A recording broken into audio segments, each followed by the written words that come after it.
We're going to be taking a look at the Garmin Tactix Delta versus the Fenix 7X Sapphire Solar. Taking a look and comparing them just to see if it's worth the upgrade. So here are them side by side. You can see I have the Fenix on the right and the Delta on the left. See, the backlighting is about the same contrast and brightness. Some people have been concerned about the blue backlight, but none of these models have that. I have the stock strap on the Delta and got an Enduro strap, the Amazon Enduro one on here. Makes it a lot lighter. Even without the straps on both of them, the Delta is definitely a little bit heavier because it is made of steel. And you can see some differences in the buttons here. So you got smooth buttons on the Fenix, and because it is the tactical version, you got knurled buttons over there. And then the bezel, I'll flip it around.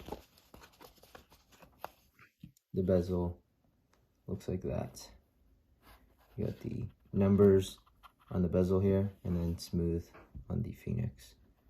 And then you can see that solar ring. Both of these are Sapphire, and I don't think there's too much of a difference in terms of glare.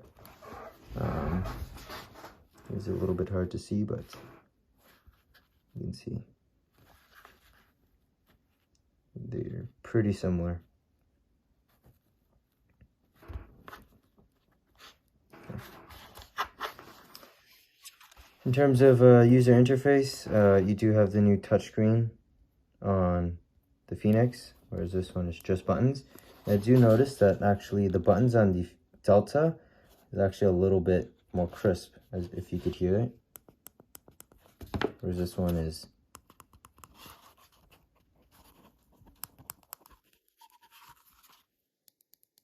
a little bit dinkier feeling. This one's a little bit more stiff and solid feeling. You just look at the faces again. And let's take a look at the back side. You got the new Elevate 4 sensor, the glass covering. And then this guy, you got the Elevate 3 with the plastic. I do like how they have all the specs on one little chart here, whereas this one is kind of just around the bezel. Minor thing, but depends on which one you like. So one signature feature on the Fenix is that it does have a built-in flashlight. So as you can see, it's pretty bright. For a watch, it's not gonna light up any trails or anything, but it is a good feature to have. Whereas on the Fenix 6 or the Tactix Delta, that's all you get. You're not illuminating much with that. Even at night when it's pitch black and you need very little light, I feel like this isn't sufficient. And there's no customizing this. No red color, no flashing unless you get like a separate app. Whereas this one, you can dive into here, click that on and off. You could actually tap it pretty fast for strobing effect, different brightnesses, and a red light mode for just a tactical navigation. And then if you hold this button here, you could have your strobe buttons or strobe modes and custom blitz and all that stuff. Pretty cool. That's actually one of my favorite features on this. Coming home at night or something and trying to find the keys or drop something in the car. Pretty useful to have. And your map mode, I guess. Other than that, touchscreen does come in handy on the maps feature. You can see the UI is actually dark compared to the white UI on the Fenix 6. And I actually turned the backlight off in the daytime, just so it conserves a bit of battery.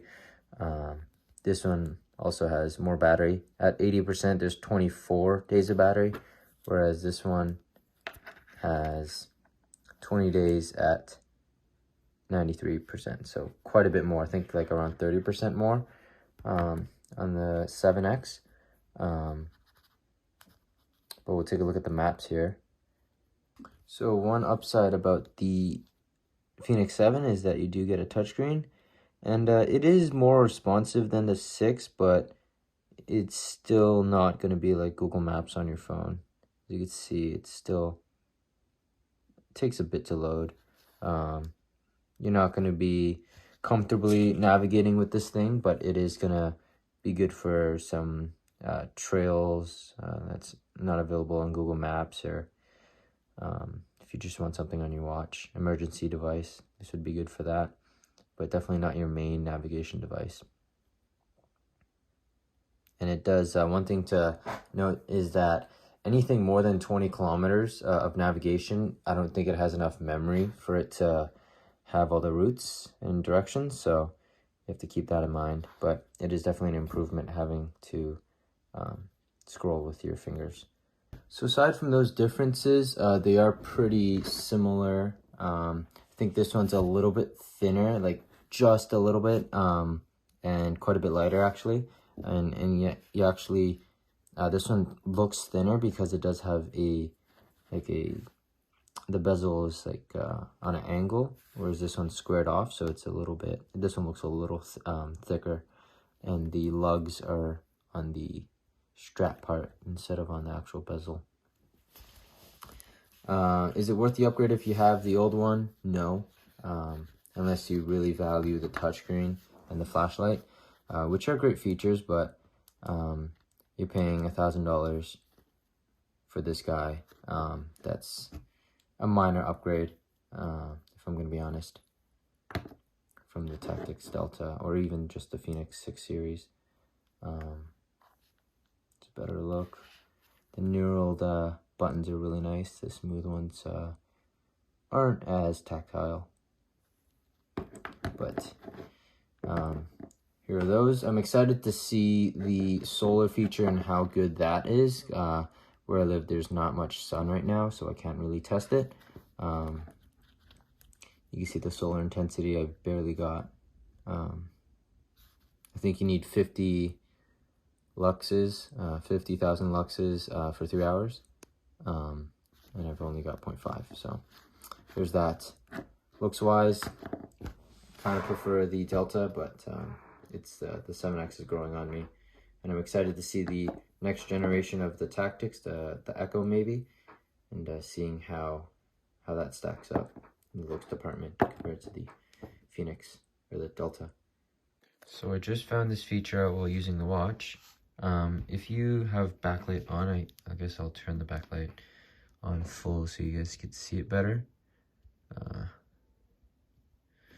But if you have the backlight on, just like a Apple Watch, I think this one has a proximity sensor or ambient light sensor. Place your hand over it, it turns off the backlight. So if you tap it normally, that doesn't do anything, but put your hand over it and it closes the backlight. And if you are on a different widget or anything, slap it and it goes back to the main screen, which I find pretty interesting, and it's a pretty neat feature for this watch to have.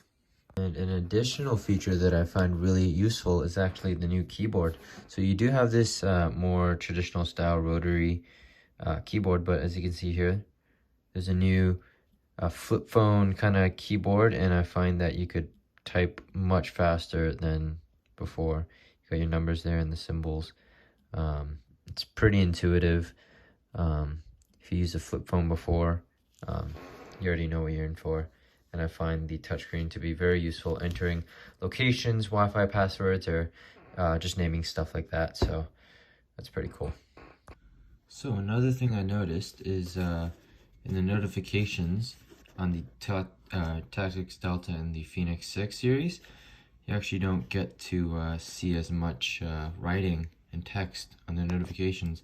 And this is in a foreign language, And as you can see, the characters are just blank or a question mark, whereas the one on the Fenix 7, they actually show the correct languages. So I assume this works on more emojis and symbols, whereas this one doesn't show that. So that's another difference I've noticed while using these.